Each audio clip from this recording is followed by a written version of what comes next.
भारताचे एक सार्वभौम समाजवादी धर्मनिरपेक्ष लोकशाही गणराज्य घडविण्याचा व त्याच्या सर्व नागरिकांस सामाजिक आर्थिक व राजनैतिक न्याय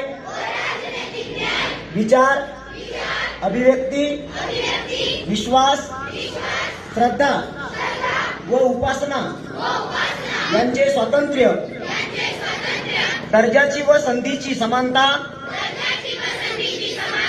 निश्चितपणे प्राप्त करून देण्याचा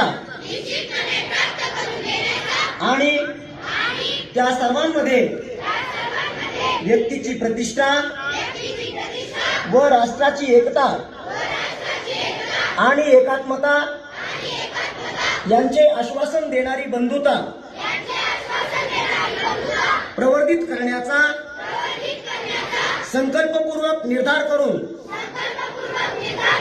आमच्या संविधान सभेत आज दिनांक 26 नोव्हेंबर 1949 रोजी याद्वारे हे संविधान